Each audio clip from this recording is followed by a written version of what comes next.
30 years beautiful life journey of my husband అనగా పాగోలు లోకేష్ గారు. అనగనగా ఒక అందమైన పల్లెటూరు. అందులో ఒక అందమైన చిన్న కుటుంబం.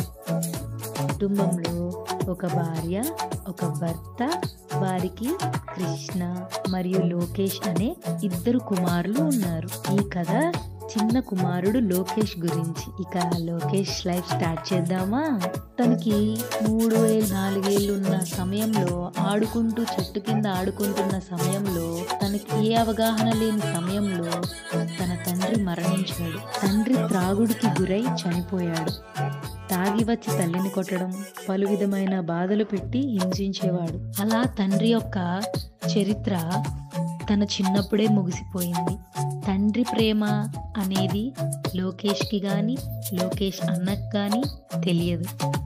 ఆ కష్టం లేకుండా, ఆ ప్రేమ లోటు లేకుండా తల్లి వాళ్ళిద్దరినీ చాలా కష్టం పడి పెంచింది. తల్లి కష్టంతో కొడుకుల్ని బాగా చదివించుకుంది. చిన్న కుమారుడు 10th, ఇంటర్, డిగ్రీలు పూర్తి చేపించి మంచి స్థాయిలో పెట్టింది.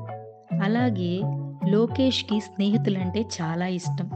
ఊరు అంటే చాలా ఇష్టం. ఊర్లో ఉండడం అంటే కూడా చాలా ఇష్టం.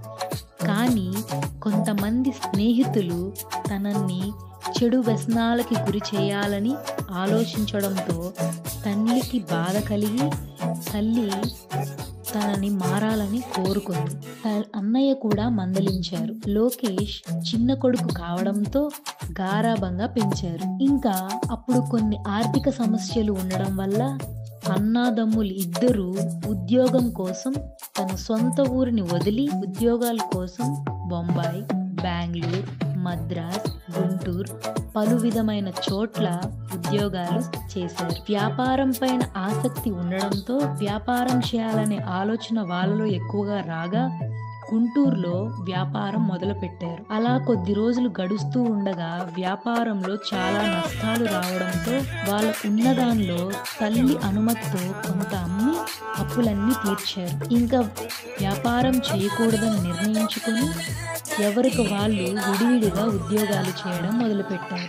చేస్తూ ఉండగా దీనిలో లోకేష్కి వినాయక చవితి అంటే చాలా ఇష్టమైన పండుగ వినాయక చవితి అని. ఫ్రెండ్స్తో కలిసి డాన్సులు, ఊరేగింపులు, తిరగడాలు, త్రాగడాలు చేసేవాడు. కానీ తల్లికి నచ్చేది కాదు. తల్లి అన్నయ్య మారు మనసు పొందారు. కానీ చిన్న కొడుకు మారు మనసు పొందకపోవడంతో తల్లి చాలా వేధించేది, చాలా ప్రార్థించేది. చిన్న కొడుకు మారాలని చాలా కోరుకునేది. అమ్మ, అన్నయ్య దేవుణ్ణి నమ్ముకున్నారు. లోకేష్ మాత్రం అలానే ఇంకా మారకుండా అలానే ఉన్నాడు. ఇంతలో 2023లో అన్నయ్య పెళ్ళి తల్లి, చిన్న కొడుకు ఇద్దరు కలిసి ఘనంగా దేవుని సమక్షంలో పెళ్లి జరిగించారు. అలా కొద్ది రోజులు వెళ్తూ ఉండగా చిన్న కొడుక్కి కూడా వివాహం చేయాలని తల్లి మనసులో కలిగిన ఆలోచన దేవుని యందు పెట్టగా అందరి ప్రార్థనలతో దేవుని ప్రేమలో ఉన్న అమ్మాయి, తల్లిదండ్రి ప్రేమ మధ్య పెరిగిన అమ్మాయి, దేవుణ్ణి కలిగిన అమ్మాయిని పెళ్లి చూపులు చూసుకోవడానికి లోకేష్ ఫ్యామిలీ వాళ్ళు వెళ్ళారు. కష్టమైన తల్లిదండ్రుల కోసం ఇద్దరూ పెళ్లికి ఒప్పుకున్నారు. ఎన్నో ఆటంకాలు, ఒడిదుడుకుల మధ్యలో జరిగిన నిశ్చితార్థం చాలా ఘనంగా జరిగింది. రామ్మోహన్ రావు గారు, మేరీ సువర్ణ వాళ్ళిద్దరికీ కలిగిన ఏకైక కుమార్తె రేచల్. తను హైదరాబాద్లో డాక్టర్గా చేస్తుంది. తనకు ఒక తమ్ముడు రాహుల్, తను కూడా డాక్టర్గా చదువుతున్నాడు. వీళ్ళకి మంచి సంబంధం రావడంతో, దేవుని నమ్ముకున్న కుటుంబం రావడంతో చాలా హ్యాపీగా వివాహానికి ఒప్పుకున్నారు. అలాగే నిశ్చితార్థం జూన్ 14న జరిగింది. వివాహం ఆగస్టు 9th నిర్ణయించారు. డాక్టర్ అనగా రేచల్తో వివాహం ఘనంగా పెద్దల సమక్షంలో దైవజనుల ఆశీర్వాదాల మధ్య జరిగింది. అలా కొన్ని రోజులు జరుగుతూ ఉండగా గడిచి 16 రోజుల పండుగ రానే వచ్చింది. 16 రోజుల పండుగ కూడా చాలా ఘనంగా జరిగింది. కొంతకాలంలోనే లోకేష్కి డెంగ్యూ ఫీవర్ అటాక్ అవడంతో అనారోగ్యానికి పాలుపడ్డాడు. లోకేష్ వైద్యశాలలో అడ్మిషన్ జరిగింది. అలా మందులు తీసుకుంటూ ఉండగా వాంతులు, విరోచనాలు, ఒళ్ళు నొప్పి బాగా జ్వరం రావడంతో లోకేష్ చాలా ఇబ్బంది పడుతూ ఉండగా తన కుటుంబం, తన భార్య, తన అత్తామామలు చెప్పారు. దేవుణ్ణి నమ్ముకో, దేవుణ్ణి ప్రార్థించు, దేవుడు నిన్ను బ్రతికిస్తాడు అని.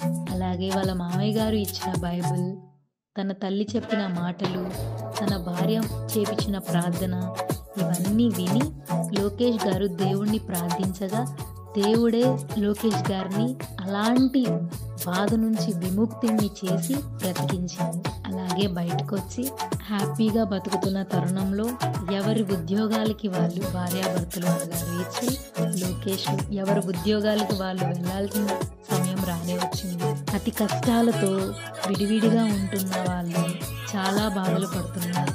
విడివిడిగా రేచల్ హైదరాబాద్లో, లోకేష్ బెంగళూరులో. కలవాలని ఆశ కానీ కలవలేరు, చూడాలని ఆశ కానీ చూడలేరు. కానీ ఒకరోజు రానే వచ్చింది. అదే సెప్టెంబర్ 14 అనగా ప్రాణం కన్నా ఎక్కువగా ప్రేమించే తన భర్త యొక్క పుట్టినరోజు. అదే ఈ రోజు. Many more happy returns of the day my dear husband గారు. లవ్ యూ కన్నమ్మ. I love you a lot. I miss you.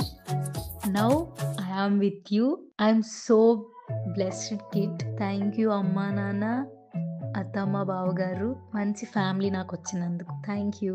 Love you కన్నా. Happy birthday. Have a beautiful day.